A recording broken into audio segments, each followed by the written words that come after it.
इस्लामाबाद का पहला 360 degree rooftop restaurant, जहां से हो सकता है इस्लामाबाद के हसीन मनाजिर का बेहतरीन नजारा।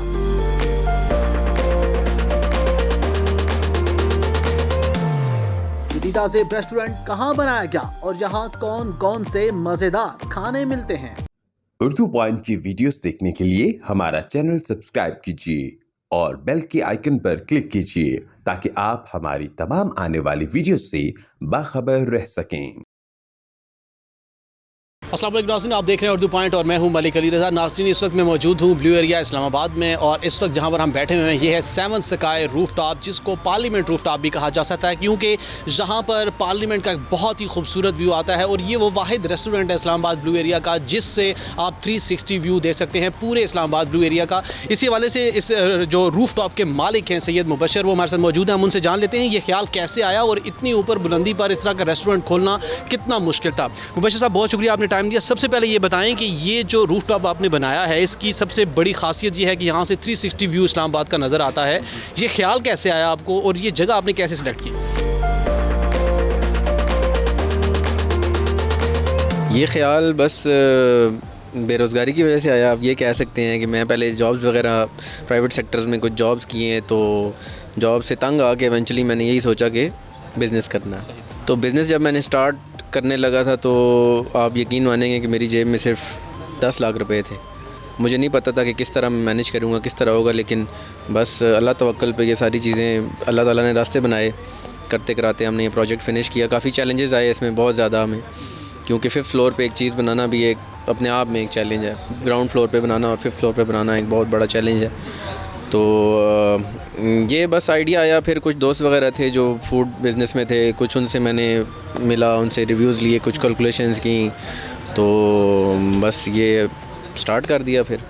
और अभी माशाल्लाह से वीवीआईपी किस्म के लोग आते हैं हमारे पास। हम जिस तरह की जगह पे बैठे हुए हैं, बहुत अच्छी जगह है ये। इस्लामाबाद के बहुत अच्छा क्लासी किस्म का क्राउड आता है हमारे पास, बड़े अच्छे लोग आते हैं। और बाकी इवेंट्स वगैरह हम बहुत करा रहे हैं यहाँ पे। बर्थडेज़ के लिए बहुत अच्छा वेन्यू है ये। बर्थडेज़ हो गया, ब्राइडल शावर जिस तरह होते हैं, उसके लिए हमारे पास एक नीचे वाली ये सारी जगह भी है और ऊपर हमारे पास एक प्राइवेट सेटिंग है। उधर से पूरा 360 व्यू आता है हमारे पास। सारे ब्लू एरिया के हाई राइज नज़र आते हैं आपको, पार्लियामेंट लॉजेस का व्यू आता है आपको। मुझे ये बताएं कि ये जगह किस तरह मिली, आपने किस तरह से आपने इसको देखा कि ये जगह पे मैं रेस्टोरेंट बनाऊं? इसकी असल रीज़न क्या थी कि इस तरह का एक व्यू, ज़ाहिर बात है सामने आपका पार्लियामेंट है, और आपने लोगों को किस तरह अपनी तरफ मुतवज्जा किया? सर, ये असल में इस तरह था कि ये जो ओनर हैं प्लाज़े के, वो हमारे वालिद साहब के बड़े अच्छे पुराने ताल्लुक़ वाले थे। तो मैं तो वैसे विज़िट किया था, मुझे बहुत अच्छी लगी लोकेशन। तो बस लोकेशन की वजह से ही मैं मारगला हिल्स का, क्योंकि बहुत अच्छा प्यारा सा व्यू आता है, कोई ऑब्स्ट्रक्शन नहीं है सामने, तो मुझे व्यू अच्छा लगा। तो बस उनसे बात हुई, तो बस वो बात फ़ाइनल हो गया। बस मेरा एकदम से प्लान बन गया कि चलें यार, व्हाई नॉट, कि उनका ताल्लुक़ भी है, वो भी आगे बढ़ाते हैं, तो अपना भी काम शुरू करते हैं। तो इस तरह से ये प्रोजेक्ट मैंने। मुझे बताएं कि इस रेस्टोरेंट में क्या कुछ आप लोगों को दे रहे हैं और यहाँ पर सबसे ख़ास डिश जो आप मुतारिफ़ करवाई है वो क्या है? हमारे पास कॉन्टिनेंटल फूड है, हमारे पास स्टेक्स वगैरह, पास्ता, बर्गर्स, थाई फूड है। हमारा सारा काफ़ी बड़ा डाइवर्स सा मेन्यू है हमारा। और जो डिफरेंट डिशेस दे रहे हैं हम, उसमें जो काफ़ी निकलती है हमारे पास वो पोलो टस्कन चिकन है, जो बहुत ज़्यादा लोग पसंद करते हैं। और उसके अलावा कुछ डिशेस ऐसी हैं, एक डिश मेन्यू में नहीं है, जो डिश हम खुद पर्सनली शेफ़ से बनवाते हैं, वो तो अभी मेन्यू में भी नहीं। करेबियन चिकन के नाम से वो डिश है, तो वो बड़ी अच्छी डिश है। तो वो बहुत कम इस्लामाबाद में रेस्टोरेंट्स में मैंने खुद खाई है। मैंने तो कभी नहीं ऐसे हुआ कि मैंने देखी हो किसी के मेन्यू में। मुझे बताएं कि इस जगह पर बैठकर आप लोगों को फ़ास्ट फूड्स भी दे रहे हैं, इटालियन भी दे रहे हैं, हर तरह का आप फैसिलिटी प्रोवाइड कर रहे हैं। महंगाई के दौर में आपने किस तरह इसको मैनेज करना है? आपके रेट्स क्या हैं? क्या वो आम आदमी के लिए ईज़ी एक्सेसिबल है या फिर महंगे हैं?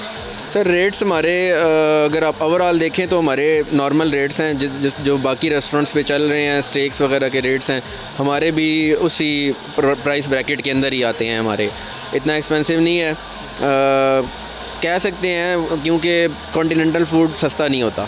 कॉन्टिनेंटल फूड का एक अपना प्राइस होती है, उससे नीचे वो हो ही नहीं सकता। जिस तरह स्टेक्स की एक नॉर्मल प्राइस होती है इस्लामाबाद में, या कहीं पे चले जाएं 1100 1200 यहाँ से स्टेक शुरू होते हैं, तो हमारे भी इसी प्राइस रेंज के अंदर हैं। बहरहाल ये इस तरह है कि क्वालिटी पे हम कंप्रोमाइज़ नहीं करते, रेट्स हम इस वजह से नहीं कम करते क्योंकि फिर क्वालिटी पे कंप्रोमाइज़ होता है, तो क्वालिटी पे कंप्रोमाइज़ फूड के बिज़नेस में मेरा नहीं ख्याल कि करना चाहिए और ना हम करेंगे। अच्छा, मुझे बताएं कि कोरोना के दिनों में बहुत सारे बिज़नेस जो हैं वो ठप हो चुके थे और आपने कोरोना के दिनों में इसको स्टार्ट किया है, कितना मुश्किल रहा है, मतलब कितना ख़र्चा आप वो सारा कुछ करने के बाद कैसे कैलकुलेशन किया? सर ये सबसे बड़ा ये चैलेंज था कि कोविड में आपने बिज़नेस स्टार्ट और वो भी फूड का बिज़नेस स्टार्ट करना, तो ये एक रिस्क था, लेकिन हमेशा रिस्क ही पे ऑफ करता है हमेशा लाइफ में, ये तो आपको पता है।